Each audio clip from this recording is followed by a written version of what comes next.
ఓ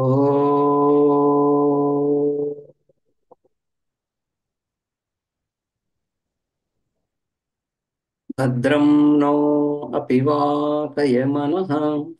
ఓం శాంతి శాంతి శాంతి.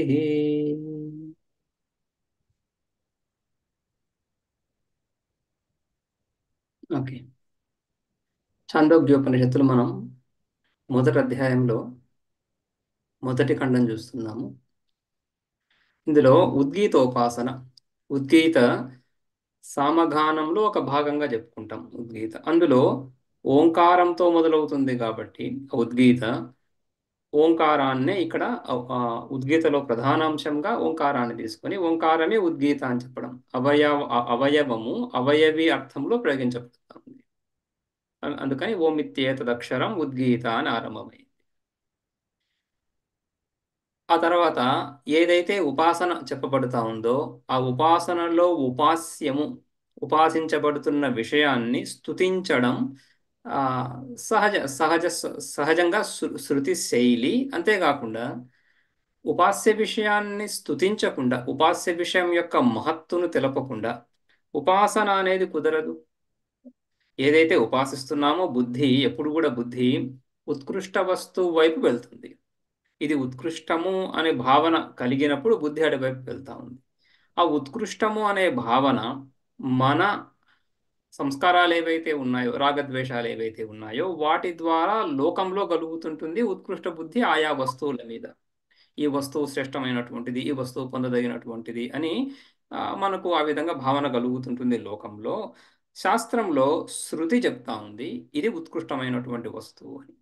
లోకంలో ఏదైతే ఉత్కృష్ట భావన కలుగుతుందో అది అజ్ఞానము ద్వారా ఆ విధంగా ఒక ఒక పరిచ్ఛిన్న ఒక భేద బుద్ధితో ఈ వస్తువుని పొందాలి అనేటువంటి పరిచ్ఛిన్న బుద్ధి ద్వారా ఆ శ్రేష్ఠ బుద్ధి కలుగుతుంది. అంతేకాకుండా ఆ వస్తువును పొందడం కూడా ఆ పరిచ్ఛిన్న భావననే దృఢపరుస్తుంది. ఆ ద్వైతాన్ని, ఆ భేదాన్ని దృఢపరుస్తుంది.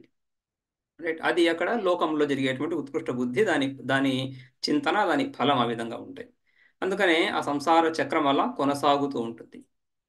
శాస్త్రం ఏదైతే ఉత్కృష్ట వస్తువును చూపిస్తా ఉందో ఆ ఉత్కృష్ట వస్తువు ద్వారా భేదములోనే ఉన్నప్పటికీ కూడా, ఈ ఉత్కృష్ట నికృష్ట అనేటువంటి విభాగం అంతా భేదంలోనే, ద్వైతంలోనే ఉన్నప్పటికీ కూడా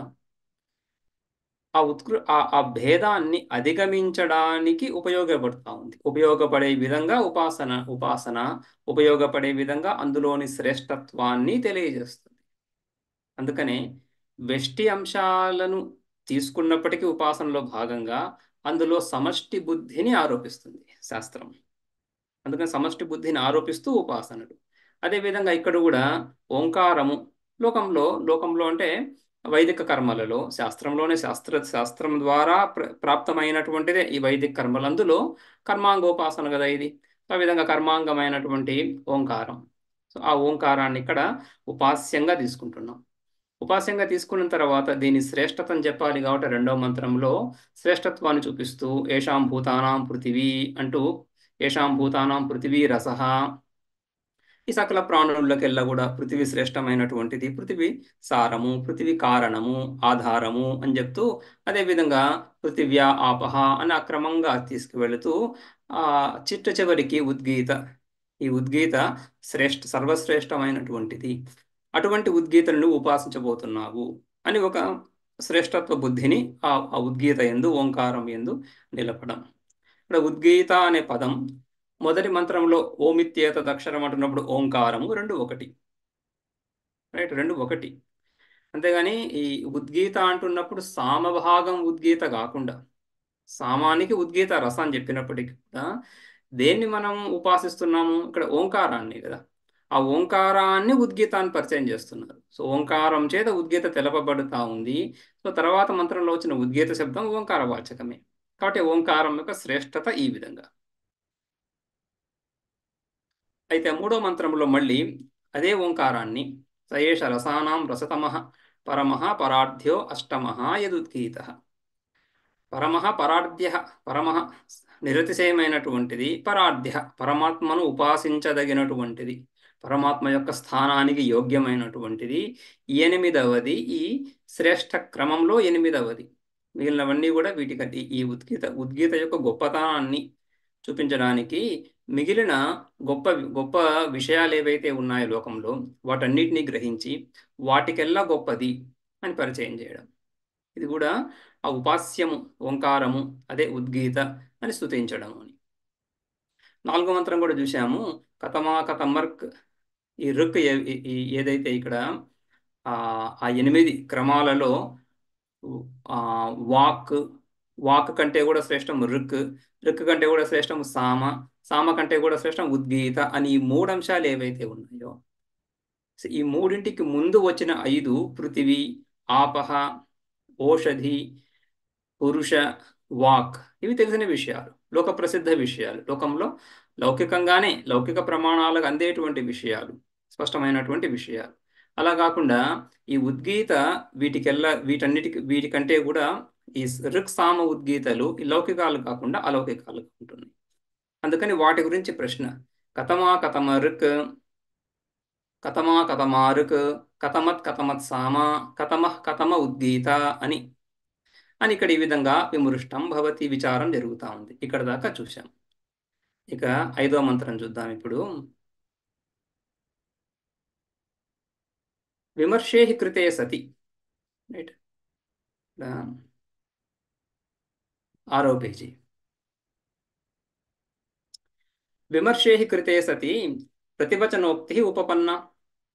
ఈ విధంగా విమర్శ చేయగా, ఈ 5వ మంత్రానికి అవతరణి కదా, విమర్శ ఈ విధంగా విమర్శ చేయగా, విమర్శ అంటే విచారించగా,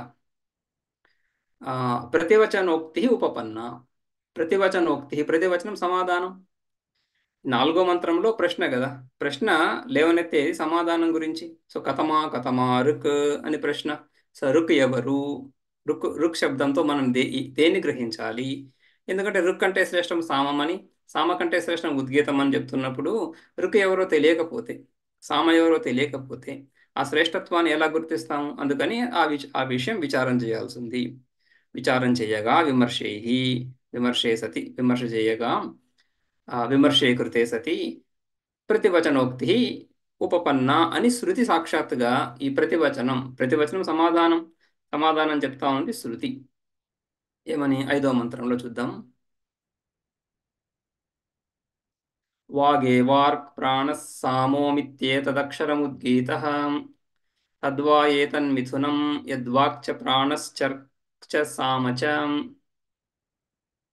వాగేవార్క్, వాగేవ రిక్, వాగేవార్క్. రైట్, వాగేవ అకారము, రిక్ రిక్ రికారము కలిసి వాగేవార్క్ అవుతుంది. ప్రాణత్ సామ, వాక్ ఏవ రుక్. వాక్ ఏదైతే చెప్తున్నామో ఆ వాక్కే రుక్. ఈ 8 గురించి మాట్లాడుతున్నప్పుడు మనం ఆ 8 వాక్ను కూడా చెప్పుకున్నాం. వాక్ యొక్క సారము రుక్ అని చెప్పుకున్నాం. అయితే ఇక్కడ వాగేవ రుక్, వాక్కే రుక్ అని చెప్తున్నారు మంత్రం. ఏదైతే రుక్ అంటున్నామో ఆ రుక్తో వాక్కుని తీసుకోవాలి. వాక్ వాగింద్రియం, వాగింద్రియం ద్వారానే రుక్కు ఉత్పన్నమవుతా ఉంది. లేదా వాక్కు పలుకుల వాటి ద్వారానే రుక్కు ఉత్పన్నమవుతా ఉంది. కాబట్టి వాగేవ రుక్.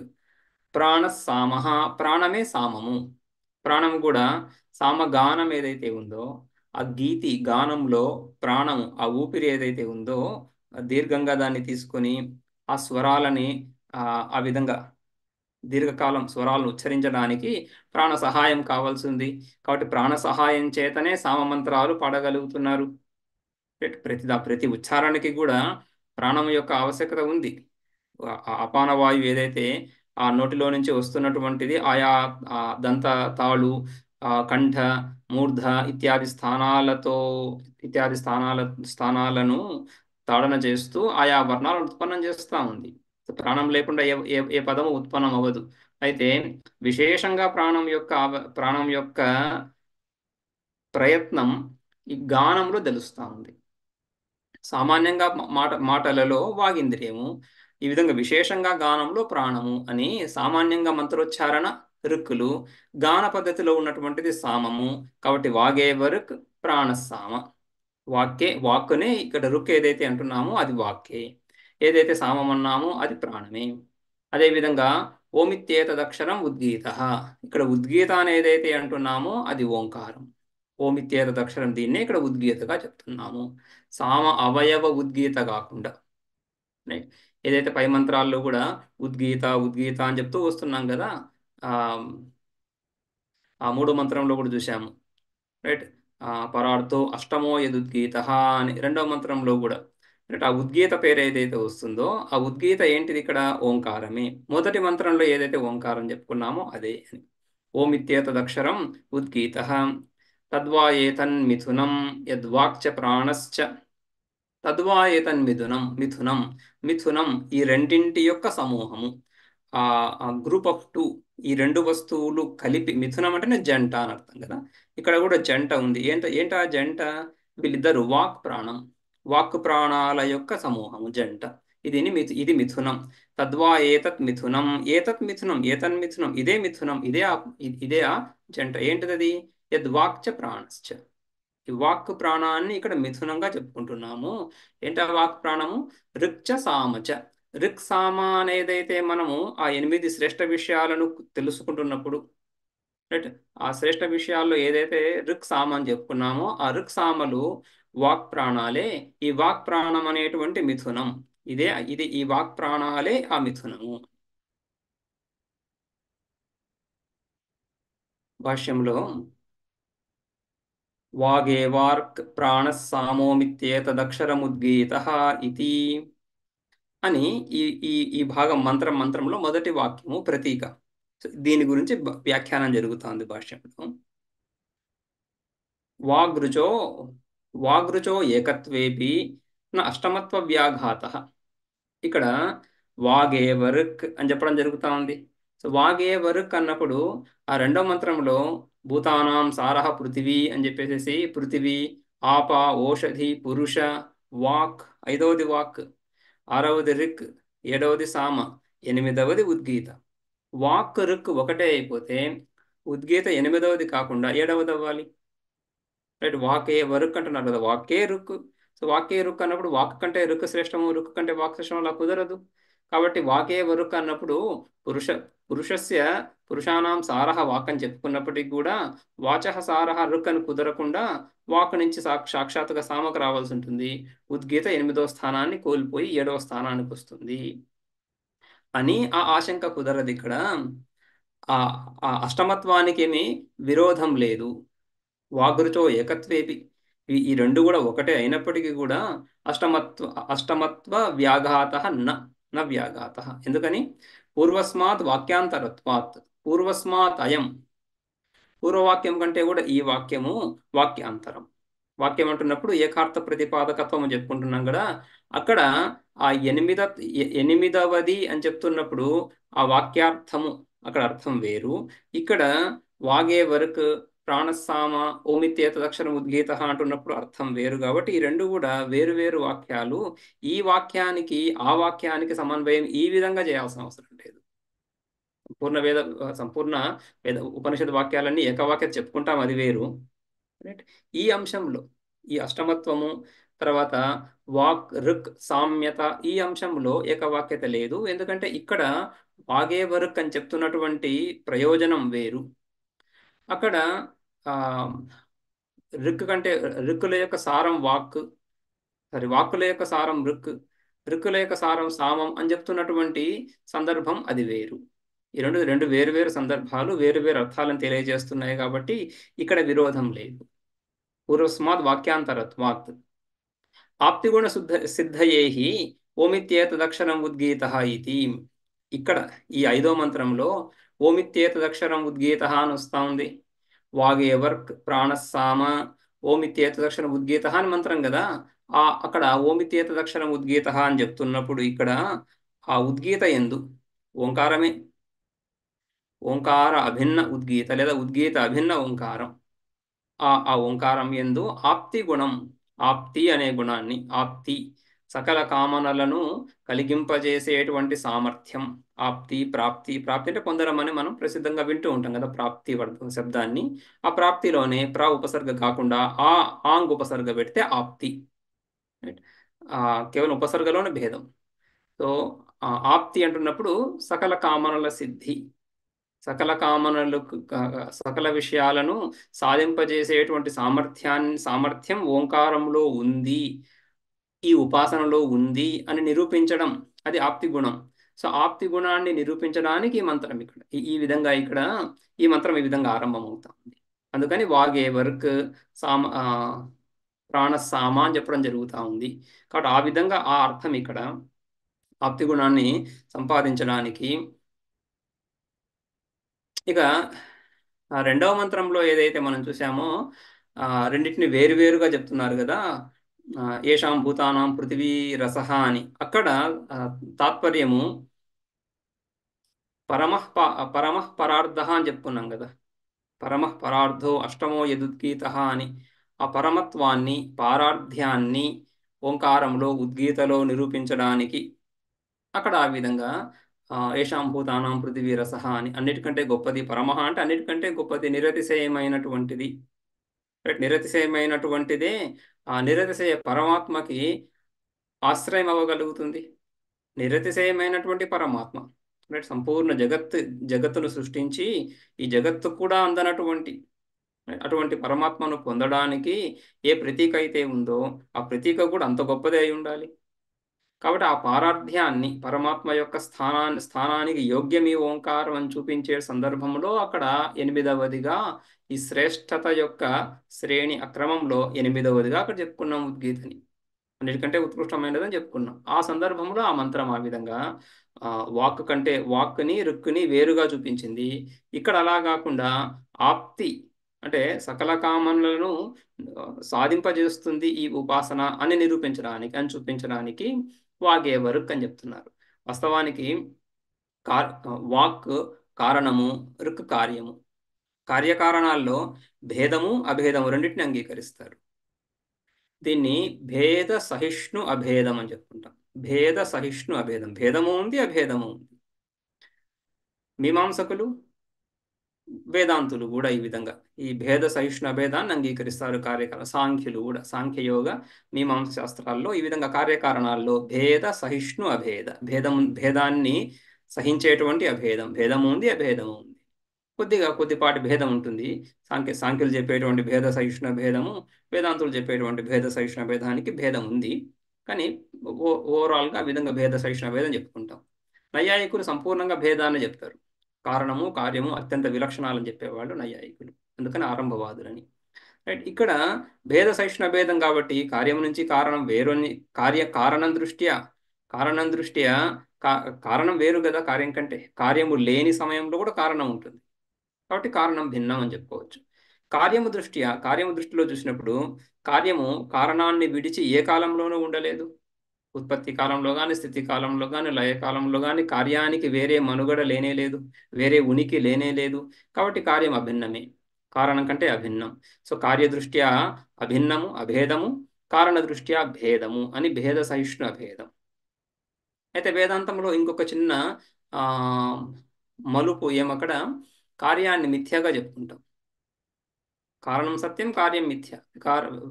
సకల కార్యాలు వికారాలే కదా, కాబట్టి మిథ్య. కాబట్టి మిథ్య అంటే ఈ భేదం కార్యదృష్ట్యా భేదం ఏదైతే ఉందో కార్యమే స్వయం మిథ్య అయినప్పుడు కార్యదృష్ట్యా కలిగేటువంటి భేదం కూడా మిథ్యనే అవుతుంది. కారణ దృష్ట్యా అభేదము, కారణం వాస్తవం కాబట్టి, పారమార్థికం కాబట్టి కారణంలో ఉండే అభేదం నిలిచిపోతుంది. అది సామాన్యంగా ఇక్కడ దాన్ని అప్లై చేయకపోయినా కూడా సామాన్యంగా ఆ విధంగా కార్యకారణాల్లో భేదము అభేదము. అయితే భేదము సెకండరీ. భేదం అనేది అంత భేదము రెండు సమాన సత్తా కలిగినవి కావు. అభేదము పారమార్థికము, భేదము లౌకికము, వ్యావహారికము, మిథ్య, తుచ్చము, లేనటువంటిది, లేకుండా ఉన్నట్లుగా కనిపించేటువంటిది. భేదము భాషిస్తా ఉందంతే, అభేదం వాస్తవం. ఆ విధంగా కార్యకారణాల్లో భేదము అభేదం రెండింటిని చెప్పుకుంటాం. రైట్. కాబట్టి ఈ వాక్ రుక్కులకి ఏకత్వాన్ని భిన్నత్వాన్ని చెప్పడంలో పెద్ద దోషమేమి లేదు అని. కాబట్టి ఇక్కడ ఆప్తిగుణ సిద్ధ, ఇక్కడ ఆప్తిగుణాన్ని నిరూపించడానికి ఈ విధంగా ఆ, వాక్ ప్రాణం ఒకటే అని చెప్పడం జరుగుతా ఉంది. ఇక వాగే వరుక్, ఎందుకు వాక్ రుక్ అవుతాం చెప్తున్నారు. వాక్ ప్రాణౌ రుక్సామయోని ఇది వాగేవర్క్ ప్రాణ సామ ఇది ఉచ్యతే. వాక్ ప్రాణౌ, వాక్కు ప్రాణము ఈ రెండు కూడా రుక్సామ, రుక్సామ యోని, రుక్సామయోహో యోని. యోని కూడా ద్వివచనం. రుక్, రుక్ మంత్రము సామ, రుక్ మంత్రాలు సామ మంత్రాలకి ఇది ఉత్పత్తి స్థానం అవుతా ఉంది. ఎవరు? వాక్ ప్రాణము రెస్పెక్టివ్లీ, క్రమంగా. రైట్. వాక్ రుక్ మంత్రాలకు ఉత్పత్తి స్థానం అవుతుంది, ప్రాణము సామ మంత్రాలకి ఉత్పత్తి స్థానం అవుతా ఉంది. కాబట్టి ఈ ఆ విధంగా కార్యకారణ భావం, కార్యకారణ భావంతో ఇక్కడ ఈ రెండు ఒకటి అని చెప్పబడుతున్నాయి. అందుకని ఈ రెండు ఒకటి అని చెప్పబడడం, ఇక్కడ ఈ మంత్రంలో రెండు ఒకటి అని చెప్పబడడానికి కార్యకారణ భావమే ఆ కారణం అని. యథాక్రమం రుక్సామ రుక్సామయోన్యోః వాక్ప్రాణయోః గ్రహణే సర్వాసాం రుచాం సర్వేషాం చ సామ్నాం అవరోధः కృతः స్యాత్. ఈ విధంగా యథాక్రమం రుక్సామయోన్యోః వాక్ప్రాణయోః, రుక్కుకు కారణమైనటువంటి వాక్, అదేవిధంగా సామానికి కారణమైనటువంటి ప్రాణము, ఈ విధంగా చెప్పడం చేత రుక్ అంటే వాక్కే. వాక్ ఏది? రుక్కుల ఉత్పత్తి స్థానం. ఏ రుక్కుకి ఉత్పత్తి స్థానం? సకల రుక్కులకి ఉత్పత్తి స్థానం అది వాక్. వాక్ ద్వారానే రుక్కులు ఉత్పన్నమవుతున్నాయి కాబట్టి సకల రుక్కులకి ఉత్పత్తి స్థానం. కాబట్టి వాక్ చెప్పడం చేత సకల రుక్కులను కలుపుకున్నట్లు అవుతా ఉంది కదా. సకల రుక్కులు కూడా అంటే కథమా రుక్ ప్రశ్న కదా. ఎవరు రుక్ ఇక్కడ అంటే ఒక రుక్ మంత్రం కాదు. ఆ ఋగ్వేదంలో ప్రథమ మండలంలో పదవ మంత్రము, దశమ మండలంలో ఇంకొక మంత్రము, ఆ విధంగా కాకుండా సకల రుక్కులను గ్రహిస్తాము కారణాన్ని గ్రహించడం చేత. రైట్. కారణాన్ని గ్రహించినప్పుడు, మృత్తికను గ్రహించినప్పుడు మృత్తికా కార్యాలు ఘటాదులు అన్నీ గ్రహించబడుతున్నాయి కదా. అదేవిధంగా ఇక్కడ రుక్కుకి కారణం వాక్, ఉద్గమ స్థానం వాక్ కాబట్టి వాక్కును చెప్పుకుంటున్నప్పుడు సకల రుక్కులు కూడా కథమా రుక్ అంటున్నప్పుడు సకల రుక్కులు అని అర్థం వస్తూ ఉంది. అదేవిధంగా కథమా సామ అంటున్నప్పుడు సామకి ప్రాణము ఉత్పత్తి స్థానం కాబట్టి ప్రాణాన్ని చెప్పడం ద్వారా సకల సకల సామలు కూడా గ్రహించడం అవుతా ఉంది. రైట్. సో ఈ విధంగా వాక్ ప్రాణవు ఈ రెండు కూడా ఒక జంట అని చెప్తున్నప్పుడు సకల రుక్కులు సకల సామాలు వచ్చేసాయి. సర్వ సర్వర్ సామావరోధేచ, ఈ విధంగా సకల రుక్కులు సకల సామాలను అవరోధే గ్రహించడం చేత రుక్సామ సాధ్యానాం సర్వకర్మణాం అవరోధः కృతः స్యాత్. రుక్సామ సాధ్యానాం సర్వకర్మ, రుక్సామ రుక్కుల చేతను సామాల చేతను, ఈ రుక్ మంత్రాలు సామ మంత్రాల చేతనే సకల కర్మలు అనుష్ఠించబడుతున్నాయి కదా. కర్మలలో మంత్రహీనంగా, మంత్రము లేకుండా కర్మలు ఏమి ఉండవు. వైదిక కర్మలు మంత్రం లేకుండా ఎలా ఉంటాయి? మంత్రాలన్నీ రుక్ మంత్రాలు సామ మంత్రాలే. సో రుక్ సామ మంత్రాల ద్వారానే సకల కర్మలు జరుగుతున్నాయి. కాబట్టి ఈ మంత్రాలు లేకుండా స్తుతి లేదు. రుక్ మంత్రాల ద్వారానే రుక్ మంత్రాల యొక్క ఉచ్చారణతోనూ సామ మంత్రాల యొక్క గానంతోనూ దేవతా ద్రవ్యాలను కీర్తిస్తున్నాము. ఆ విధంగా ఇవి లేకుండా కర్మలు లేవు. కాబట్టి వీటిని గ్రహించడం ద్వారా, వీటి ద్వారా సాధ్యమయ్యేటువంటి అంటే సకల కర్మలు. ఋక్సామల ద్వారా సాధ్యము కానటువంటి కర్మలేవి లేవు. అన్ని కర్మలు వీటిలో ఇప్పుడు ఈ ఋక్ ప్రాణ అని చెప్పడం చేత సకల రుక్కులు సకల సామాలు, వాక్ ప్రాణ అని చెప్పడం చేత సకల రుక్కులు సకల సామాలు గ్రహించాము. దాని ద్వారా సర్వకర్మలను కూడా గ్రహించాము. రైట్. సర్వకర్మణం అవరోధः కృతः స్యాత్ తదవరోధే చ సర్వే కామాః అవరుద్ధాః స్యుః. ఎప్పుడైతే సర్వకర్మలను గ్రహించామో ఆ కర్మలు ఎందుకు చేస్తారు? కర్మ ఫలాన్ని పొందడానికి. సో కర్మల ద్వారా పొందేటువంటి సర్వకర్మ ఫలాలు కూడా ఇందులో గ్రహించబడ్డాయి. ఈ జంట వాక్ ప్రాణ అనేటువంటి జంట మిథునం ఏదైతే ఉందో ఈ జంట ద్వారా సకల కర్మలు సకల కర్మ ఫలాలు, కర్మ సాధనం కదా, ఫలం సాధ్యం. సో సాధ్యేషణ సాధనేషణ ఈ రెండింటిలో కూడా సాధ్యేషణను అనుసరించేది సాధనేషణ. ప్రధానమైనటువంటి సాధ్యమే, సాధ్యం గురించి సాధన. కాబట్టి ఆ సాధ్యాలన్నీ కూడా ఇందులో లీనమవుతున్నాయి. ఓమిత్యేతదక్షరం ఉద్గీతః ఇది భక్త్యాశంకా నివర్త్యతే. ఇక్కడ 3 ప్రశ్నలు 4వ మంత్రంలో. కథమా కథమా రుక్, కథమత్ కథమత్ సామ, కథమః కథమ ఉద్గీత అని మూడు ప్రశ్నలు. మొదటి రెండు ప్రశ్నలు చూశాం, రుక్ ఎవరు, సామ ఎవరు అని. మూడవది ఉద్గీత ఎవరు ఇక్కడ అంటున్నప్పుడు ఓమిత్యేతదక్షరం, ఓంకారం అనేటువంటి ఈ అక్షరం ఓంకారమే ఉద్గీత ఇక్కడ అని. ఇది భక్త్యాశంకా నివర్త్యతే. భక్త్యాశంక, భక్తి అంటే భాగము, సామభాగము ఉద్గీత. ఉద్గీత సామభాగం కదా, ఆ విధంగా సామభాగ దృష్టి కాదు ఇక్కడ. ఉద్గీత అంటున్నప్పుడు ఆ ఉద్గీత అంటున్నప్పుడు ఓంకారం తీసుకోవాలి ఇక్కడ. ఉద్గీతలో భాగంగా ఓంకారం చెప్పుకున్నాం కదా, ఆ ఓంకారాన్ని ఇక్కడ తీసుకోవాలి ఉద్గీత శబ్దం చేత. నతు సామభాగమైనటువంటి సంపూర్ణ ఉద్గీత అది కాదు. ఓమిత్యేతదక్షరం ఉద్గీత. ఓమితి అని ఈ అక్షరం ఏదైతే ఉందో ఈ అక్షరమే ఉద్గీత. ఉమ్. పంచభక్తిక సామంలో, సప్తభక్తిక సామంలో కూడా ఉద్గీత అనేటువంటి భాగం సామగానంలో ఉంది. ఆ భాగాన్ని చెప్పడం లేదు ఇక్కడ. ఉద్గీత శబ్దం ద్వారా అక్కడికి వెళ్ళకు. అందులో కూడా భాగమైనటువంటి ఓంకారాన్ని ఇక్కడ ఉద్గీత శబ్దంతో చెప్పుకుంటున్నాం. మొదటి నుంచి ఇదే వస్తా ఉంది కదా, ఓమిత్యేతదక్షరం అనే మొదలైంది అక్కడ. ఓం అనేటువంటి అక్షరం అది ఉద్గీత. ఎందుకు ఉద్గీత అక్కడ చెప్పుకున్నాం భాష్యంలో, ఉద్గీత అవయవం కాబట్టి అని చెప్పేసి. కానీ ఇక్కడ సంపూర్ణ ఉద్గీతను గ్రహించటం లేదు. ఉద్గీత శబ్దాన్ని తీసుకున్నా కూడా సంపూర్ణ ఉద్గీత ఏదైతే సామగాన అవయవమో దాన్ని గ్రహించడం లేదు, ఓంకారాన్ని గ్రహిస్తున్నాము అని. అది మొదటి వాక్యం, వాగేవర్క్ ప్రాణస్సామ ఓమిత్యేతదక్షరం ఉద్గీత అని. ఆ తర్వాత రెండవ వాక్యము తద్వా ఏతన్మిథునం యద్వాక్చ ప్రాణశ్చ. ఆ వాక్యానికి వ్యాఖ్య, తద్వా ఏతతితి మిథునం నిర్దిశ్యతే. తద్వా ఏతత్ అదే ఇది, తద్ ఏతత్ అదే ఈ మిథునం, అదే ఈ జంట. ఏంటా జంట? కిం తత్ మిథునం ఇది ఆహ యద్వాక్చ ప్రాణశ్చ సర్వర్క్సామకారణభూతౌ మిథునం.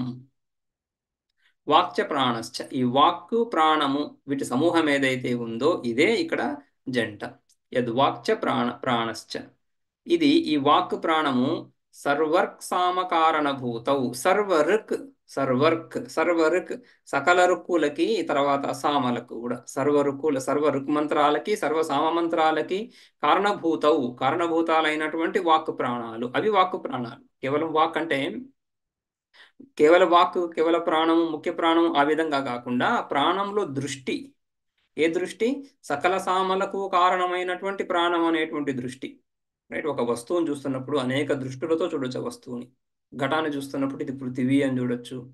రైట్. ఇది ఒకటిగా ఉంది, ఏకో ఘట అని చూడొచ్చు. ఎన్నో బుద్ధులు అందులో కలుగుతాయి.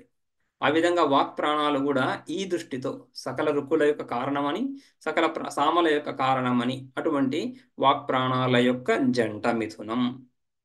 రుక్చ సామచ ఇది రుక్సామ కారణౌ రుక్సామ శబ్దోక్తౌ ఇది అర్థ. ఆ తర్వాత ఆ మంత్రంలోనే తద్వాయేతన్మిథునం యద్వాక్చ ప్రాణశ్చ అని తర్వాత రుక్చ సామచ అని ఉంది మంత్రంలో. ఆ రుక్చ సామచ అని ఏదైతే ఉందో ఈ వాక్ ప్రాణము ఒక జంట, రుక్ సామలు ఇంకొక జంట అనే అర్థం కాదు. చకారం ఉంది కానీ ఆ రుక్చ సామచ అనేది ఈ విధంగా కాకుండా యద్వాక్ రుక్చ, ఏదైతే వాక్ ఉందో దాన్నే రుక్ శబ్దం చేత ఏ వాక్ అయితే చెప్పబడిందో అది. అదేవిధంగా ప్రాణము ఏ సామశబ్దంతో వచ్చి చెప్పబడిందో ఆ ప్రాణము అని ఈ రుక్ సామ శబ్దాలు వాక్ ప్రాణాలనే సూచిస్తున్నాయి. రుక్చ సామచ ఇది రుక్ సామ కారణౌ, రుక్ మంత్రాలు సామమంత్రాల కారణమైనటువంటి వాక్ ప్రాణాలు ఏవైతే ఉన్నాయో రుక్సామ శబ్దోక్తౌ ఇది అర్థ. రుక్సామ శబ్దాల చేత చెప్పబడేటువంటి, పిలువబడేటువంటి వాక్ ప్రాణాలనే సూచిస్తున్నాయి. నతు స్వాతంత్ర్యేణ రుక్చ సామశ్చ మిథునం. రుక్చ సామచ మిథునం స్వాతంత్ర్యేణ ఇతిన, స్వతంత్రంగా ఇది ఒక జంట అది ఒక జంట కాదు. ఎందుకలా కాదు? ఎందుకలా తీసుకోరాదు? అన్యతా హి వాక్చ ప్రాణశ్చ ఇది ఏకం మిథునం రుక్సామచ ఇది రుక్సామచ అపరం మిథునం ఇది ద్వే మిథునే స్యాతాం.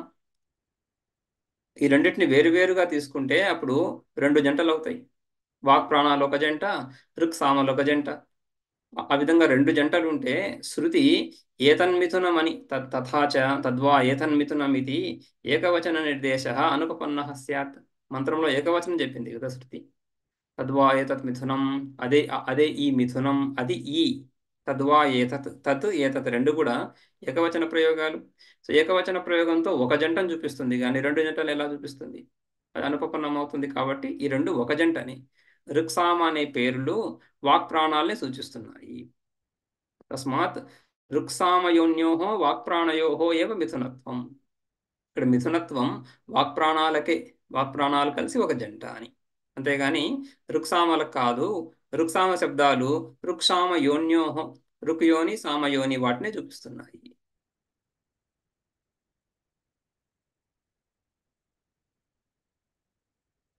ఆరో మంత్రం చూద్దాము. తదేతన్మిథునం ఓమిత్యేతస్మిన్నక్షరే సంసృజ్యతే యదా వై మిథునౌ సమాగచ్చత ఆపయతో వై తావాన్యోన్యస్య కామం.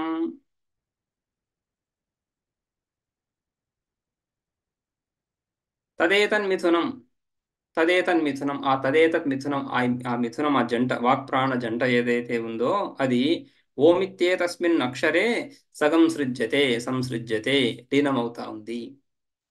ఆ జంట వాక్ప్రాణాల సమూహము. ఈ వాక్ప్రాణాలు, వాక్ యొక్క సారము ఋక్ అని, ఋక్ సారం సామ అని, సామసారము ఉద్గీత అని. ఉద్గీత సర్వశ్రేష్టం, ఆ సర్వాధారం. ఆ సర్వాధారం సర్వశ్రేష్టమైనటువంటి ఉద్గీతలో ఈ వాక్ప్రాణాలు ఏవైతే ఋక్సామ శబ్దాల చేత చెప్పబడుతున్నాయో, ఏ సామానికైతే సారంగా మనం ఉద్గీతం చెప్పుకున్నామో ఆ ఉద్గీతలో, ఆ ఓంకారంలో, ఓమిత్యేతస్మిన్ అక్షరే, దాన్ని ఉద్గీతగా ఎంతవరకు చెప్పుకుంటూ వస్తున్నాం. ఆ ఓంకారంలో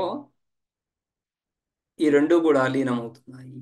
సో ఏ ఓంకారాన్ని అయితే మనం ఉపాసిస్తున్నామో ఆ ఓంకారము ఈ రెండింటికి, వాక్ ప్రాణాల రెండింటికి ఆధారభూతంగా ఉంది. రైట్, అటువంటి ఆశ్రయాన్ని మనం ఉపాసిస్తున్నాము. సో ఇందులో ఈ మంత్రాలు 5, 6 ఈ మంత్రాలు ఆ ఓంకారము యొక్క, ఈ ఉపాస్యము యొక్క ఆప్తి గుణాన్ని, ఆప్తి అంటే సకల కామనలను పొందింపజేసేటువంటి సామర్థ్యాన్ని తెలియజేస్తున్నాయి. అందుకని ఈ వాక్ ప్రాణాలు ఏం చెప్పుకున్నాము? వాక్ ప్రాణాలు సర్వకర్మలు, సర్వకర్మల ద్వారా సర్వ కార్యాలు, సర్వకర్మ వాక్ ప్రాణాలు, వాక్ ప్రాణాల ద్వారా సర్వకర్మలు, వాక్ ప్రాణాల ద్వారా సకల రుక్కులు, సకల సామలు, వాటి ద్వారా సకల కర్మలు, వాటి ద్వారా సకల కర్మ ఫలాలు, అవన్నీ కూడా ఇందులో ఓంకారంలో ఇప్పుడు వస్తున్నాయి. ఓంకారంలోనే ఈ రెండింటిని భావిస్తున్నాం. అందుకని ఓంకారము సకల కర్మలను సాధింపజేసేటువంటి సాధనం అవుతా ఉంది, సకల కామనలను సాధింపజేసేటువంటి సాధనం అవుతా ఉంది. యథా వై మిథునో సమాగచ్చత ఆపయతో వై తావాన్ తావాన్ అన్యోన్యస్య కామం, తావాన్యో అన్యస్య కామం. యథావై మిథునౌ సమాగచ్చతి, ఏ విధంగా అయితే, ఎప్పుడైతే ఈ ఓంకారంలో ఈ రెండు కలిసిపోతున్నాయో, రైట్, అప్పుడు ఆపయతో వై తావాన్, ఆ రెండు కూడా ఆ,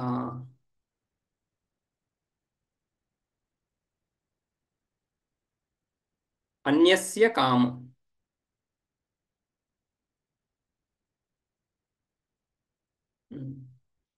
తావాన్ యోన్యస్య కామం, సకల కామాలను తీర్చేటువంటి సాధనమై కూర్చుంటుంది ఈ ఓంకారం. భాష్యంలో తదేతత్, తదేతత్ మిథునం అని కదా, తదేతత్ అంటే ఏవం లక్షణం మిథునం, ఏవం లక్షణం మిథునం, ఈ స్వరూపం కలిగినటువంటి ఈ జంట వాక్ ప్రాణాలు, వాక్ ప్రాణాలు ఏవం లక్షణం అంటున్నప్పుడు, ఈ లక్షణాలు అంటున్నప్పుడు వాక్ సకల రుక్కులకి స్థానమై ఉంది. అదేవిధంగా సకల సామాలకి ప్రాణము ఉత్పత్తి స్థానమై ఉంది. అటువంటి ఈ జంట ఓమిత్యేతస్మిన్ అక్షరే సంసృజ్యతే, ఈ ఓంకారంలో లీనమవుతా ఉంది. అంటే వాటి సామర్థ్యం, వాక్ ప్రాణాలలో ఏ సామర్థ్యం అయితే చెప్పుకున్నామో ఆ సామర్థ్యం ఓంకారంలో ఉంది అని అర్థం. రైట్, ఓంకారం వీటికి ఆధారంగా, ఆశ్రయంగా ఉంటూ ఆ ఓంకారము ద్వారానే ఈ వాక్ ప్రాణాలలో సామర్థ్యం కానీ స్వతంత్రంగా కాదు. కాబట్టి ఓంకారం పరమాత్మ ప్రతీక, పరమాత్మయే, పరమాత్మనే ఓంకారంగా చూస్తున్నాం. ప్రతీకలో ఆ ఆ భావన ఏదైతే చేస్తున్నామో ఆ భావననే ప్రతీకగా భావిస్తాము. కాబట్టి ఓంకారం పరమాత్మయే. పరమాత్మలోని ఈ సామర్థ్యం, సకల కర్మఫలాలను ఇచ్చే సామర్థ్యం పరమాత్మలోని. సో ఆ విధంగా పరమాత్మలో ఉన్నటువంటి సామర్థ్యమే వీటిలో ప్రతిఫలిస్తూ ఉంది. ఈ ఈ ప్రాణ ఆ, వాక్ ప్రాణాలు ఎప్పుడైతే ఓంకారంలో లీనమని చెప్తున్నామో అప్పుడు ఓంకారంలో ఆ సామర్థ్యం తెలుస్తూ ఉంది. ఏవం సర్వకామ అవాప్తి గుణ విశిష్టం మిథునం ఓంకారే సంసృష్టం విద్యతే ఇది ఓంకారస్య సర్వకామవాప్తి గుణవత్వం సిద్ధం. ఈ విధంగా కామ అవాప్తి గుణ విశిష్టం మిథునం. ఏంటా మిథునం? వాక్ ప్రాణాలు. వాక్ ప్రాణాలలో అంతకుముందు మంత్రాలను చూసాం మనం. సర్వకామ అవాప్తి గుణ, సర్వకామాలు, కామాలంటే కామ్యంతే ఇది కామాహ అని ఇచ్ఛా విషయాలు, సాధ్య విషయాలు. ఆ సకల సాధ్య విషయాలు, సాధ్య విషయాలు సకల ప్రాణులకి. ఈ ఓంకారోపాసన ఏదో ఒక వ్యక్తి గురించి కాదు కదా, అందరికీ. అందరికీ ఉండే ఎటువంటి ఎన్నో కోరికలు ఏవైతే ఉన్నాయో వాటన్నింటినీ తీర్చేటువంటి సామర్థ్యం అనుకుంటాం. సో ఆ విధంగా సంపూర్ణ జగత్ ఈ జగత్తే కదా కర్మఫలం. ఈ జగత్తులో వివిధ అంశాలు, వివిధ ప్రాణులు వివిధ కర్మల ద్వారా పొందుతూ ఉన్నాయి, వివిధ కాలాలలో, వివిధ కల్పాలలో కూడా. సో ఆ విధంగా ఈ జగత్తే ఈ కర్మ, ప్రాణులు కోరుకునేటువంటి ఫలం. ఆ జగత్ అంతా కూడా, ఈ బ్రహ్మాండం అంతా కూడా ఈ విధంగా ఓంకారం, ఈ వాక్ ప్రాణాల యొక్క సాధ్యము తెలిసింది ముందు మంత్రంలో. సర్వకామ అవాప్తి గుణం మిథునంలో ఉంది. అటువంటి మిథునం ఓంకారంలో లీనమవుతుంది కాబట్టి ఓంకారే సంసృష్టం విద్యతే ఇది.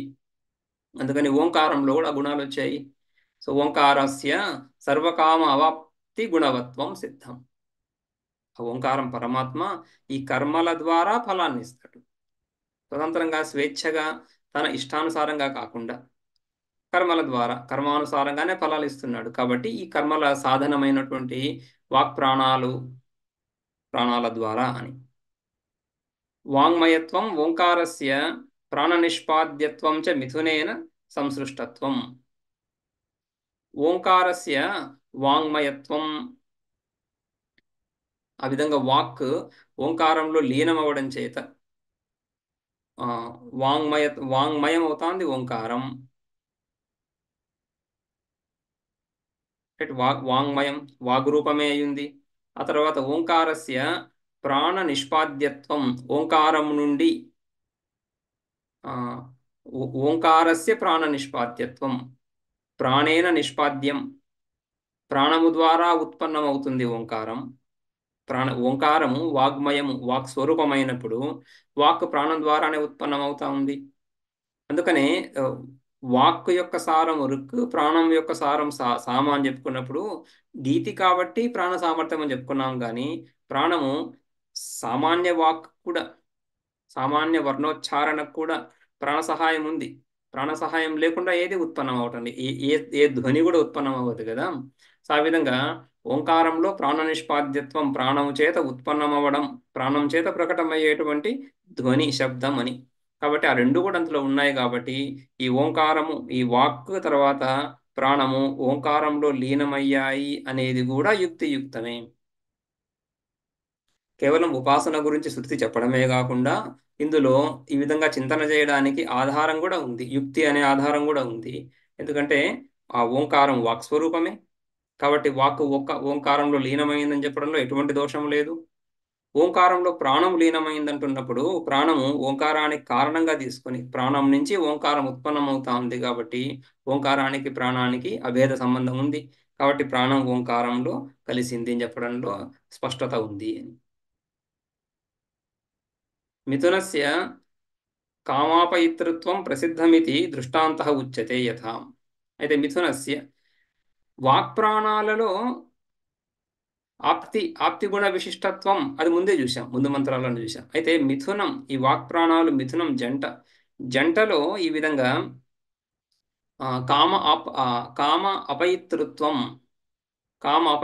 కామనను తొలగించడం అంటే కామ్య విషయాన్ని పొందింపజేయడం అనేటువంటిది, ఆ సుఖాన్ని పొందింపజేయడం అనేటువంటిది జంటలో లోకంలో కూడా ప్రసిద్ధమే అని.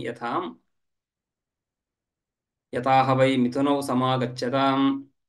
ఏ విధంగా అయితే మిథునౌ లోకంలో, ఇది వాక్ ప్రాణాలు కాకుండా లోకంలో ఏ విధంగా అయితే జంట కలుస్తున్నారో, స్త్రీ పురుషులు కలుస్తున్నారో, ఆపయతో వై తా తావత్ అన్యోన్యస్య కామం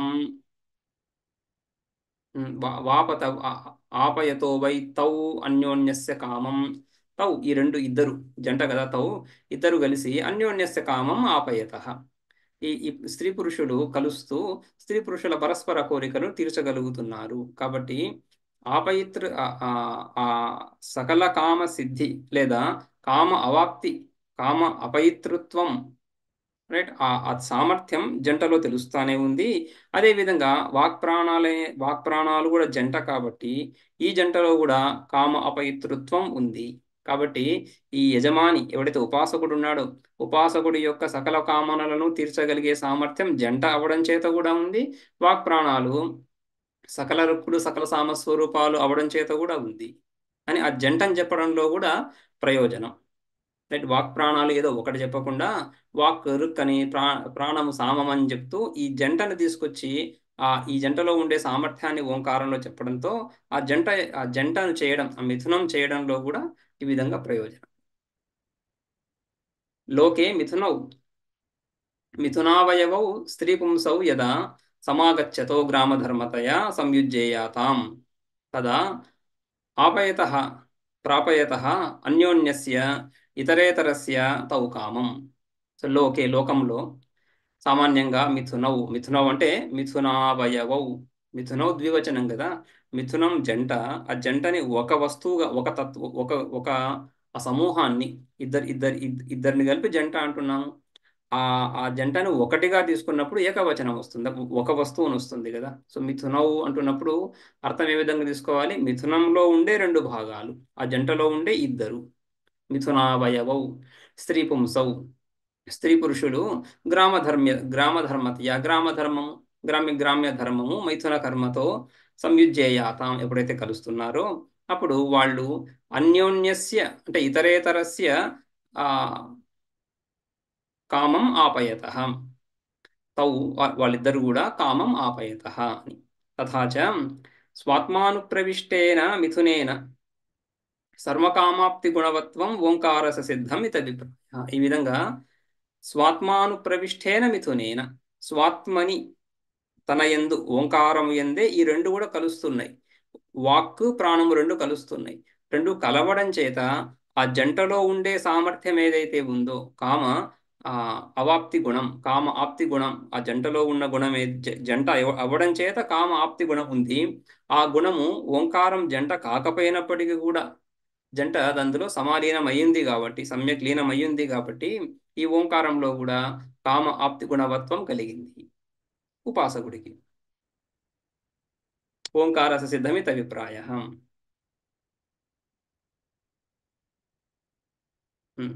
ఇక తదుపాసక, ఇది ఓంకారంలో సామర్థ్యం. అయితే ఆ ఓంకారం ఉద్గీత, ఆ ఉద్గీతను ఉపాసించేటువంటి ఉద్గాత ఎవడైతే ఉన్నాడో ఆ ఉద్గాతలో కూడా తద్ధర్మ భవతి. తద్ధర్మ అంటే కామ ఆప్తి గుణవత్వం, ఈ సకల కామనలను పొందజేసేటువంటి సామర్థ్యం ఎవడి గురించి అయితే ఉద్గానం చేస్తున్నాడో ఉద్గాత, ఆ యజమానికి, ఉద్గాత ఋత్విక్ ఏ యజమాని గురించి అయితే ఉద్గానం చేస్తున్నాడో ఆ యజమానికి సకల కామనలను, వాడి కోరికలను ప్రసాదింపజేసేటువంటి సామర్థ్యం ఉద్గాతలో కూడా కలుగుతా ఉంది. ఎందుకని? ఆ ఉద్గాత ఉద్గానం చేస్తున్నాడు. ఆ ఉద్గానం చేయబడేటువంటి ఉద్గీతలో ఈ సామర్థ్యం ఉంది. ఉద్గీతలో సామర్థ్యం ఉద్గాతలో కూడా కలుగుతా ఉంది. ఆ ఉద్గాత యొక్క సాధనం కాబట్టి ఆ ఉద్గాత కేవలం ఆ ఉద్గీత అలా ఉంటూ ఆ కార్యాన్ని సాధించదు. కార్యాన్ని సిద్ధింపజేయాలంటే ముందు ఆ ఉద్గీత అభివ్యక్తం అవ్వాలి. ఆ ఉద్గీతను అభివ్యక్తం చేసేది ఎవరు? అభివ్యక్తం చేయాలంటే ఆ ధ్వని, ఆ ఉద్గీతను అభివ్యక్తం చేయాలంటే ఉద్గాత కావాలి. సో ఉద్గీతను అభివ్యక్తం చేస్తాడు కాబట్టి తద్వారా ఉద్గీత ద్వారా ఉద్గాత ఎందు కూడా ఈ సామర్థ్యం తెలుస్తా ఉంది. తదుపాసక అపి ఉద్గాత, ఈ ఉద్గీత ఉపాసకుడే ఉద్గాత. ఇక్కడ సామాన్యంగా ఉద్గాత అంటున్నప్పుడు కర్మ జరుగుతున్నప్పుడు కర్మలో ఆ ఉద్గానాన్ని, కర్మలో సామవేద ఋత్వికి ఎవరైతే సామగానం చేస్తున్నాడో, ఉద్గీత భాగాన్ని ఉద్గానం చేస్తున్నాడో ఆయనను ఉద్గాత అంటాం. ఇక్కడ ఉపాసన గురించి మాట్లాడుతున్నాం కదా. కర్మయందు అధికారం లేకపోయినా కూడా ఈ ఉపాసన ఎందు అధికారంతో ఎవడైతే ఉపాసన చేస్తున్నాడో ఆ ఉపాసకుడు ఇక్కడ ఉద్గాత. ఉద్గీతను ఈ ఉద్గీతోపాసన చేస్తున్నాడు కాబట్టి ఉద్గాత. అటువంటి ఉద్గాత ఉపాసకుడు ఎందు కూడా తద్ధర్మా భవతి ఇది ఆహం. ఏడవ మంత్రం. ఆపయితాహ వై కామానాం భవతి య ఏతదేవం విద్వాన్ అక్షరం ఉద్గీతముపాస్తే. య ఏతత్, ఎవడైతే ఈ విధంగా ఏతద్ ఏవం విద్వాన్, ఈ విధంగా తెలుసుకొని, ఈ ఉద్గీత యొక్క మహాత్మ్యాన్ని ఈ విధంగా తెలుసుకుని, ఈ విధంగా తెలుసుకొని అంటే ఈ విధంగా భావన చేస్తూ, ఈ విధంగా భావన చేయడానికి ఈ విధంగా తెలుసుకోవాలి. ముందు మహిమ, ఆ ఓంకారం యొక్క మహిమ, ఉద్గీత యొక్క మహిమ తెలిసినప్పుడు కదా దాన్ని ఆ విధంగా చింతన చేయగలిగేది. లేకపోతే కేవలం ఓం ఓం అనే ఉంటుంది కానీ ఆ ఓంకారం యందు ఈ భావన రాదు. కాబట్టి ఏతద్ ఏవం విద్వాన్, ఈ విధంగా చక్కగా తెలుసుకున్నటువంటి ఎవడైతే ఉపాసకుడు అక్షరం ఉద్గీతం ఉపాస్తే, ఈ విధంగా అక్షరం ఉద్గీతం, ఈ ఓంకారం అనేటువంటి అక్షరం అదే ఉద్గీత, దీన్ని ఎవడైతే ఈ విధంగా తెలుసుకొని ఉపాసన చేస్తున్నాడో వాడు కామానాం ఆపయిత కామానాం ఆపయితాహ వై భవతి. కామానాం ఆపయిత, సకల కామ్యాలను, సకల కామనా విషయాలను పొందింపజేసేవాడవుతున్నాడు.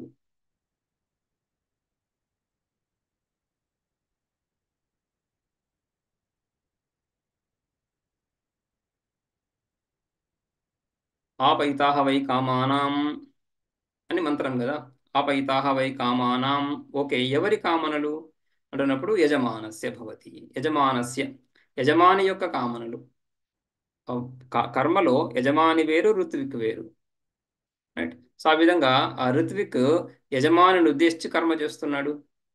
కర్మాంగోపాసనలు, కర్మలు తర్వాత కర్మాంగోపాసనలు ఏవైతే ఉన్నాయో కర్మతో భాగంగా కర్మాంగోపాసనలు కూడా ఋత్వికే చేస్తాడు. యజమానుని ఉద్దేశిస్తూ ఋత్విక్ చేస్తున్నాడు. కాబట్టి ఆ ఋత్విక్ ఆ విధంగా చేస్తున్నప్పుడు ఆ కర్మలు ఉపాసనలు వాటి ద్వారా ఫలం యజమానికి చేరుతా ఉంది. ఇక్కడ ఉపాసకుడే యజమాని.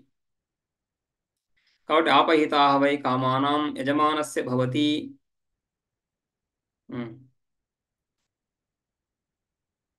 ఏ ఏతదక్షరం ఏవం ఏవం ఉద్గీతం ఉపాస్తే అని కదా మంత్రంలో.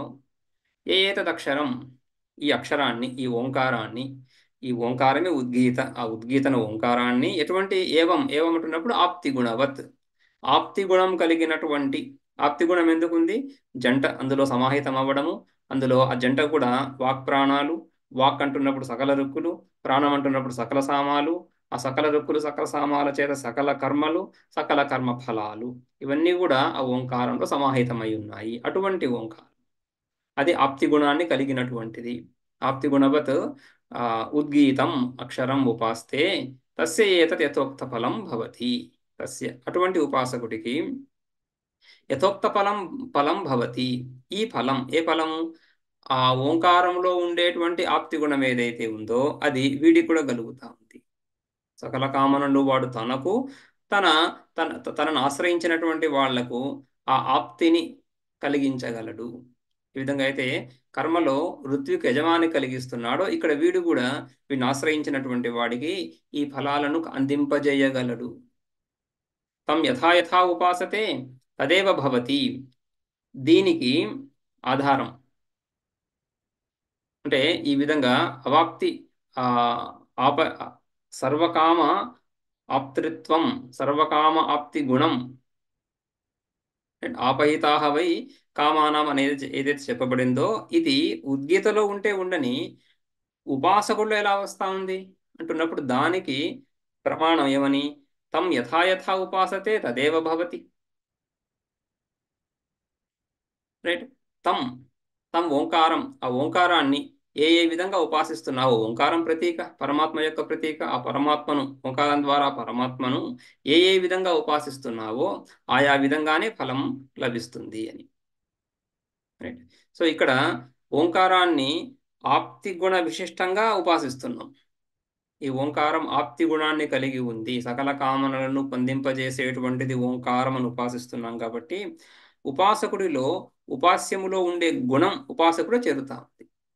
ఉపాసకుడు ఉపాస్యాన్ని, ఆ వస్తువుని ఏ బుద్ధితో భావిస్తున్నాడో వాడిలో ఆ భావన వాడు అదే అవుతున్నాడు.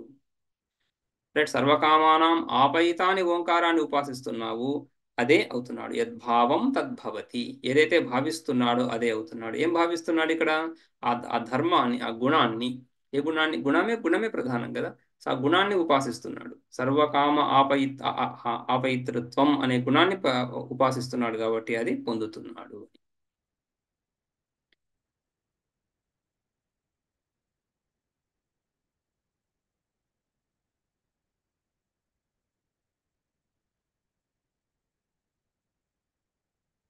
ఓకే. 8వ మంత్రం.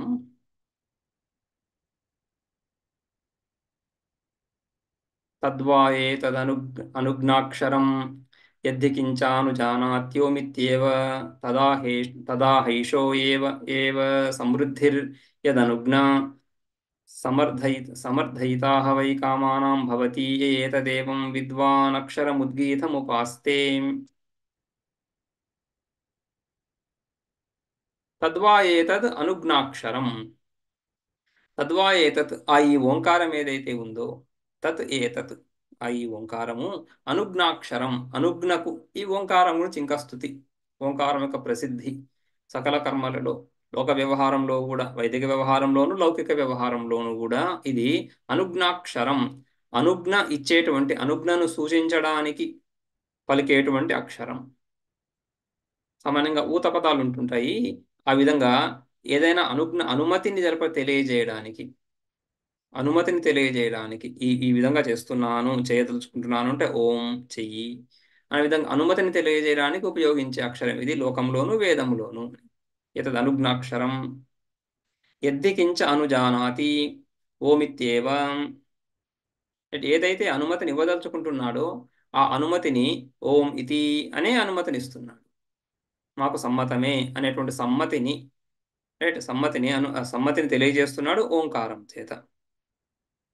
తదా హైషో ఏవ సమృద్ధిర్యదనుజ్ఞాం. యదనుజ్ఞా తత్ ఆ, తద్ హ ఏష హైష. తద్ హ ఏష అనుజ్ఞా సమృద్ధి. సమృద్ధిర్యదనుజ్ఞ, సమృద్ధిరేవ. అనుజ్ఞ అనేది ఏదైతే ఉందో అది సమృద్ధి, ఐశ్వర్యము. రైట్. అనుజ్ఞ ఎవరైతే అనుజ్ఞను అడుగుతున్నారో ఆ అనుజ్ఞ లభించిన, అనుమతి లభించిన తర్వాత కదా వాడు కర్మ చేసేది. ఏ పనైనా సరే ఏదైతే చేస్తున్నాడో దానికి అనుమతిని అడుగుతున్నప్పుడు ఆ అనుమతి లభించిన తర్వాత వాడు చేసి ఆ ఫలాన్ని పొందుతాడు. సో ఆ ఫలాన్ని పొందింపజేయడానికి ఆ అనుమతి కదా మూలంలో ఉంది. బట్ అనుమతి కారణం కాబట్టి ఈ అనుమతి ఏదైతే ఉందో అదే ఫలం. కర్మ చేసిన తర్వాత ఫలం లేకుండా ఉండదు. అయితే ఆ కర్మ సరైనదా కాదా అని విచారించి ఇది చెయ్యదగినది అని భావించి చెయ్యి, నువ్వు అధికారివి అని భావించి చెయ్యి అని చెప్తున్నాడు. నువ్వు చెయ్యగలవు, అధికారివి, ఫలం లభిస్తుంది ఇందులో అని చెయ్యి అని చెప్తున్నాడు. సో ఆ చెయ్యమని చెప్పిన తర్వాత, అనుజ్ఞ ఇచ్చిన తర్వాత వీటిలో సామర్థ్యం ఉంది చేయడానికి. రైట్. చేయడానికి సామర్థ్యం లేనప్పుడు అనుమతి లభించదు కదా. చేయడానికి సామర్థ్యం ఉంది, ఉన్నప్పుడు కర్మ చేసినప్పుడు ఫలం లభిస్తుంది. కాబట్టి ఈ అనుమతి ఇవ్వడం ఏదైతే ఉందో ఆ అనుమతి ఇవ్వడం చేతనే ఫలం లభించిందని. మిగిలినవన్నీ కూడా ఆ ఆ విధంగా అమరిపోతున్నాయి. వాడిలో సామర్థ్యం ఉంది, కర్మలో ఫలాన్ని ఇచ్చే సామర్థ్యం ఉంది, ఆ వ్యక్తిలో కర్మ చేసే సామర్థ్యం ఉంది. రైట్. కాబట్టి ఖచ్చితంగా కర్మఫలం లభిస్తుంది, ఫలం లభించే తీరుతుంది. వీటన్నిటికి కూడా ఆ ద్వారాన్ని తెరిచింది ఎవరు? అనుజ్ఞ. కాబట్టి యద్ అనుజ్ఞ, ఏ అనుజ్ఞ అయితే ఉందో అది సమృద్ధియే, అంటే ఫలాన్ని ఇచ్చేదే. ఆ అనుజ్ఞ ఎవరు? ఈ ఓంకారం. ఎందుకంటే ఓంకారం చేతనే అనుజ్ఞ ఇస్తున్నారు. కాబట్టి ఓంకారం ఏమైంది? సమృద్ధి. సమృద్ధిని కలిగించేది కాబట్టి సమృద్ధి అని. మళ్ళీ ఆ ఓంకారం యొక్క స్థుతి తర్వాత సర్వకామ ఆపయితృత్వం, దాన్ని నిరూపించడం కూడా. సమర్థయితాః వై కామానాం భవతి ఏతదేవం విద్వాన్ అక్షరముద్గీతం ఉపాస్థే అని. ఈ విధంగా ఎవడైతే, ఏ ఉపాసకుడైతే ఈ విధంగా ఉద్గీత అక్షరాన్ని, అక్షరం ఉద్గీత, ఓమిత్యేతదక్షరం ఉద్గీతం అని కదా. ఉద్గీత అనే ఈ అక్షరాన్ని ఎవడైతే ఈ విధంగా ఉపాసిస్తున్నాడో వాడు ఆ ఓంకారాన్ని ఏ విధంగా ఉపాసిస్తున్నాడు? సమృద్ధి అని కదా ఉపాసిస్తున్నాడు. సమృద్ధి గుణం ఉందని ఉపాసిస్తున్నాడు. అనుజ్ఞ అన్నాడు, రైట్. తద్వా ఏతత్ అనుజ్ఞాక్షరం, అనుజ్ఞాక్షరం అన్నాడు. అనుజ్ఞ ఏంటి? సమృద్ధి కదా. సో పైన అనుజ్ఞ అనే స్థానంలో, అనుజ్ఞ స్థానంలో సమృద్ధిని పెడితే సమృద్ధి అక్షరం. ఈ అక్షరం సమృద్ధి అని అర్థం వస్తుంది. రైట్. ఆ విధంగా సమృద్ధి అంటే సామర్థ్యము కలిగినటువంటిది అని. సో సామర్థ్యం కలిగినటువంటిదిగా ఏ ఓంకారాన్ని అయితే ఉపాసిస్తున్నాడో ఆ సామర్థ్యం వాడిలో కలుగుతాం. వాడు సమర్థయితాహ వై భవతి. కామానాం సమర్థయిత. సకల కామనలను, సకల ఫలాలను పొందగలగడంలో సమర్థుడవుతున్నాడు.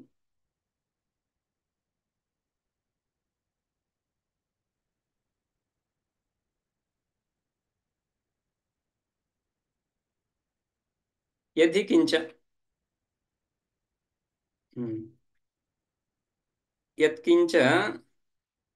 యద్ధి కించ. ఓకే, పైన తద్వాయేత.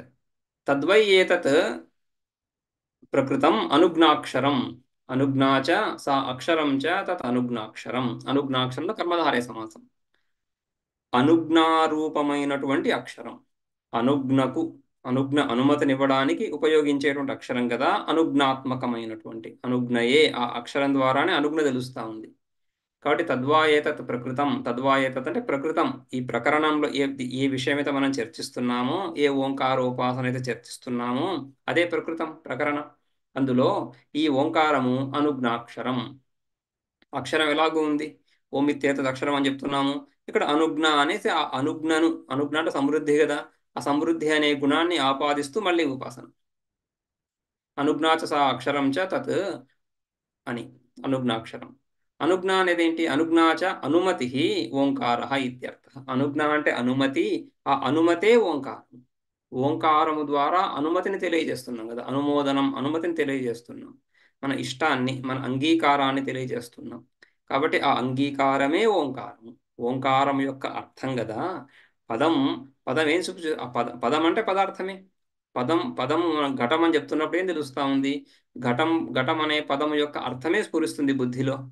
రైట్. విషయాన్ని చూసిన, వస్తువుని చూసినప్పుడు పదము, పదాన్ని విన్నప్పుడు వస్తువు స్ఫురిస్తాయి. ఆ విధంగా ఓంకారాన్ని విన్నప్పుడు అర్థమే స్ఫురిస్తుంది. చెప్పేవాడు ఓం అనగా వినేవాడు ఏం గ్రహిస్తున్నాడు? అనుమతిని గ్రహిస్తున్నాడు. కాబట్టి అనుమతే ఓంకారం. కథం అనుజ్ఞ ఇది శృతి ఏవ. సో ఈ ఓంకారం అనుజ్ఞ ఎలా అయింది అని శృతి సాక్షాత్గా చెప్తా ఉంది. యద్ధి కించ అని చెప్తూ, యద్ధి యద్ హి అని కదా, యద్ధి యద్ధి కించ అనుజానాతి. ఏదైతే యత్కించ లోకే జ్ఞానం ధనం వా అనుజానాతి విద్వాన్. లోకంలో ఏదైతే జ్ఞానం కానీ ధనాన్ని కానీ అనుజానాతి, ఆ, అనుజానాతి అంటే విద్వాన్ ధనీవా తత్ర అనుమతిం కుర్వన్ ఓం ఇది ఏవ తదాహం. ఈ లోకంలో ఆ, జ్ఞానం ధనం వా అనుజానాతి. జ్ఞానానికి కానీ ధనానికి కానీ, రైట్. విద్వాంసుడు జ్ఞానానికి అనుమతినిస్తున్నాడు. జ్ఞానాన్ని పొందగోరి ఎవరైతే తన తన దగ్గరికి వస్తున్నారో అనుమోదనం తెలియజేస్తున్నాడు ఓం. సరే, చెప్తాము, దీని గురించి మాట్లాడదాము అని. అదేవిధంగా ధనికుడి దగ్గరికి వెళ్ళి ధనాన్ని ఆశించినటువంటి వాడికి ధని కూడా ఓం అని చెప్పినప్పుడు అనుమతినిస్తున్నాడు. దాని ద్వారా ధనం ఇస్తున్నాను అని మాటిస్తున్నాడు. ఆ విధంగా విద్వాన్ ధని వా తత్ర అనుమతిని కుర్వన్. తత్ర అంటే ఆ జ్ఞానం కానీ ధనం విషయంలో కానీ, జ్ఞాన విషయంలో జ్ఞాని, ధన విషయంలో ధని ఏ విధంగా అయితే ఓం అని అనుమతినిస్తున్నారు. ఓం ఇది ఏవ తదాహ. ఏ అనుమతిని అయితే చేస్తున్నాడో ఆ అనుమతిని ఓం అని చెప్తున్నాడు. అంటే ఆశ్రయించినప్పుడు ఓం అని చెప్తూ ఆ అనుమతిని తెలియజేస్తున్నాడు. తథాచ వేదే, ఇది లోకంలో. యత్కించ లోకే, లోకంలో ఈ విధంగా అనుమోదనం ఓం అని చెప్తున్నారు. అదేవిధంగా తథాచ వేదే, వేదం ఎందు కూడా త్రయస్త్రింశదితి ఓమితి హోవాచ. త్రయస్త్రింశదితి, ఈ బృహదారణ్యకంలో యాజ్ఞవల్క్య మహర్షిని ఈ విధంగా దేవతలు ఎందరు అని ప్రశ్నిస్తున్నప్పుడు త్రయస్త్రింశదితి, త్రయస్త్రింశత్ 33 అని, రైట్. త్రయస్త్రింశదితి ఓమితి అని 33 అని ఆ, నిర్ధారణ చేస్తూ, రైట్. త్రయస్త్రింశదితి ఓమితి అని చెప్తూ ఇత్యాది వేదంలో కూడా ఈ విధంగా. తథాచ లోకే అపి తవ ఇదం ధనం గృహ్ణామి ఇది ఇది ఉక్తే ఓమితి ఏవాహం. లోకంలో కూడా తవ ఇదం ధనం, ఈ ధనం నీకు సంబంధించింది ఏవైతే ఉందో దాన్ని మేము గ్రహించదలుచుకుంటున్నాము, రైట్ అని దానార్తి, ధనార్తి, ధనాన్ని అర్థించేటువంటి వ్యక్తి ధనికుడి దగ్గరికి వెళ్ళి అడిగినప్పుడు ఆ ధనికుడు ఇవ్వదలుచుకున్నప్పుడు ఏం చెప్తున్నాడు? ఓమితి, సరే నీకు లభిస్తుంది, ఇస్తున్నాము అని చెప్తున్నాడు కదా. అత అత ఏషావు ఏషావు ఏవ ఏషా ఏవ సమృద్ధి యదనుజ్ఞ. ఆ విధంగా యద్ధికించ అనుజానాతి ఓమిత్యేవ అని చూశాము.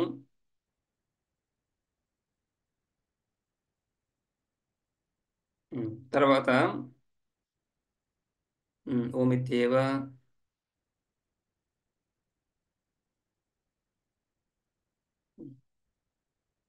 తదాహ ఏషః అని, తదాహ ఏష ఏవో, తదాహ ఏష ఊ ఏవ సమృద్ధిర్ మంత్రంలో యత్ హి యద్ధి కించ అన్నప్పుడు యత్ హి తదా అవుతుంది, తర్వాత మళ్ళీ హా కూడా దా అయిపోతుంది. యద్ధి కించ అంటే యద్ హి కించ అనుజానాతి ఓమిత్యేవ, తర్వాత తద్ హా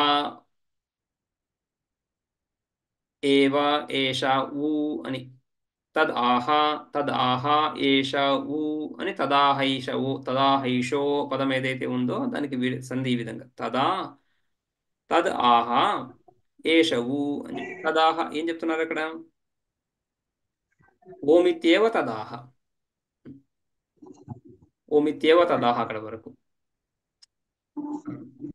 యద్ధి కించ అనుజానాతి ఓమిత్యేవ తదాహ. తర్వాత ఏషవు ఏవ సమృద్ధిర్యదనుజ్ఞ, ఏషవు ఏవ ఈ అనుజ్ఞ ఈ అనుమతి, అనుజ్ఞ ఏదైతే ఉందో అది సమృద్ధియే. ఏషవు ఏవ ఊ వితర్కే, నిశ్చయంగా అని అర్థం తీసుకుంటే ఏషవు ఏవ ఏష ఏవ సమృద్ధి యదనుజ్ఞ, ఈ అనుజ్ఞ ఏదైతే ఉందో అది సమృద్ధి. యా అనుజ్ఞ సా సమృద్ధి తన్మూలత్వాత్ అనుజ్ఞాయా. అనుజ్ఞ, అనుజ్ఞ అనేది తస్య మూలం, సమృద్ధి యొక్క మూలం, తస్య మూలం తన్మూలం. సమృద్ధి యొక్క మూలం అవుతా ఉంది కాబట్టి, సమృద్ధికి కారణం అవుతా ఉంది కాబట్టి, సమృద్ధి అక్కడి నుంచే లభిస్తా ఉంది కాబట్టి సమృద్ధోహి ఓమితి అనుజ్ఞాం దదాతి. తస్య మూలం సమృద్ధి తన్మూలత్వాత్ అనుజ్ఞాయాః.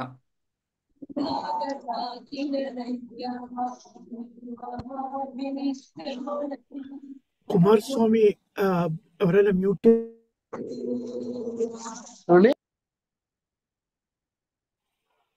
కుమారస్వామిని మ్యూట్ చేసి పెట్టండి. Please continue. I have muted them. Okay. సమృద్ధి తన్మూలత్వాత్ అనుజ్ఞాయాః, అనుజ్ఞాయాః తన్మూలత్వాత్. అనుజ్ఞ ఆ వ్యక్తి, ఏ వ్యక్తి ఎందైతే సమృద్ధి ఉందో ఆ వ్యక్తి నుంచే అనుజ్ఞ కలుగుతా ఉంది కాబట్టి అనుజ్ఞ అనేది సమృద్ధి మూలంగా కలిగినటువంటిది, రైట్. తన్మూలత్వాత్ అంటే తత్ మూలం యస్య, బహువ్రీహి తీసుకున్నప్పుడు తత్ మూలం యస్య, తస్య మూలం కాకుండా తత్ మూలం యస్య, తత్ సమృద్ధి, ఆ సమృద్ధియే మూలము దేనికి? అనుజ్ఞకి. సమృద్ధి లేకపోతే ధని ధనికుడి దగ్గరికి వెళ్ళి ధనాన్ని ఆశించినప్పుడు వాడి దగ్గర ధనం లేకుంటే ధనం ఇస్తాను ఎలా చెప్తాడు? సో ఆ విధంగా ధనం ఉన్నవాడే ధనం ఇవ్వగలడు కాబట్టి ఆ సామర్థ్యం ఉంది, ఆ సామర్థ్యము ఉండడం చేతనే అనుజ్ఞ ఇస్తున్నాడు కాబట్టి ఆ అనుజ్ఞ సమృద్ధి మూలంగా ఉంది కాబట్టి అనుజ్ఞ సమృద్ధియే. సమృద్ధోహి ఓమితి అనుజ్ఞాం దదాతి. ఆ సమృద్ధి, ఆ ఐశ్వర్యం కలిగినటువంటి వాడే, ఏదైతే అడగబడుతున్నటువంటి విషయమో అది ఎవడి ఎంతైతే ఉందో వాడు మాత్రమే అనుజ్ఞ ఇవ్వగలడు కాబట్టి సమృద్ధి అనుజ్ఞకు మూలమవుతాం. తస్మాత్ సమృద్ధి గుణవాన్ ఓంకార ఇత్యర్థ. సో ఆ విధంగా ఆ వ్యక్తిలో సమృద్ధి, అది ఇక్కడ ఆ లోకంలో ఆ విధంగా చూస్తున్నాం. ఎక్కడైతే సమృద్ధి ఉందో అక్కడే అనుజ్ఞ కలుగుతా ఉంది. ఇదే విధంగా ఓంకారాన్ని అనుజ్ఞ అని చెప్పినప్పుడు ఓంకారంలో అనుజ్ఞ సమృద్ధి కలగడం చేతనే అనుజ్ఞ అవ్వగలుగుతా ఉంది. సో ఓం అని అనుజ్ఞ ఇస్తున్నారు, ఓంకారమే అనుజ్ఞ. ఓంకారం అనుజ్ఞ ఎలా అయింది? అందులో సమృద్ధి ఉండాలి. సమృద్ధి లేకపోతే, సామర్థ్యం లేకపోతే అది అనుజ్ఞ అయ్యే అవకాశమే లేదు. లోకంలో కూడా సామర్థ్యం లేనివాడు అనుజ్ఞని ఇవ్వలేడు కాబట్టి తస్మాత్ సమృద్ధి గుణవాన్ ఓంకార ఇత్యర్థః.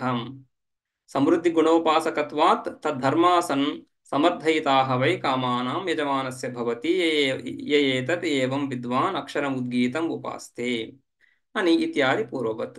సో ఈ విధంగా సమృద్ధి గుణము కలిగినటువంటి ఓంకారాన్ని ఉపాసించేటువంటి ఉపాసకుడు కూడా ఏ గుణాన్నైతే ఉపాసిస్తున్నాడో ఆ గుణాన్ని వాడు ఉపాసకుడు పొందుతున్నాడు. సమృద్ధి గుణోపాసకత్వ సమృద్ధి గుణాన్ని ఉపాసిస్తున్నాడు కాబట్టి తద్ధర్మాసన్ ఆ ధర్మము కలిగినటువంటి వాడవుతూ సమర్థయితాః వై కామానాం అని చెప్పి. ఆ సమర్థయితాః వై కామానాం యజమానస్య భవతి. ఎవడైతే కోరుకుంటున్నాడో వాడికి ఈ విధంగా ఆ వాడి కామనలను వాడు కోరుకుంటున్నటువంటి విషయాన్ని సాధింపచేయగలిగే వాడవుతున్నాడు. ఎందుకంటే ఆ సామర్థ్యాన్ని ఉపాసిస్తున్నాడు. సామర్థ్యాన్ని ఉపాసిస్తున్నాడు కాబట్టి సమర్థుడు స్వతహా అవుతున్నాడు. ఏతత్ ఏవం విద్వాన్ అక్షరం ఉద్గీతం ఉపాస్తే. అక్షరం ఉద్గీతం ఏవం ఉపాస్తే. ఏవం విద్వాన్ ఈ విధంగా తెలుసుకొని ఈ విధంగా ఉద్గీత యొక్క స్వభావాన్ని అంటే ఈ విధంగా ఇటువంటి గుణం కలిగినటువంటి ఓంకారాన్ని ఉపాసించేటువంటి వాడు. రైట్. సామర్థ్యం అనే సమృద్ధి అనేటువంటి గుణం కలిగినటువంటి ఓంకారాన్ని ఉపాసించేవాడు స్వతహా సామర్థ్యాన్ని పొందుతున్నాడు. ఇత్యాది పూర్వవత్. ఈ ముందు మంత్రంలో కూడా ముందు ఉపాసనలో కూడా ఈ విధంగానే చూసాం. సో ఈ ఖండంలో అనేక ఉపాసన అంటున్నప్పుడు ఇది సంపూర్ణంగా ఇది ఓంకార ఉపాసన. ఆ ఓంకారంలో ఆ ఉద్గీత ఓంకారంలో వివిధ గుణాలను ఆరోపించి ఉపాసించడం, ఆప్తి అనే గుణాన్ని ఆరోపించి ఉపాసించడం, అదే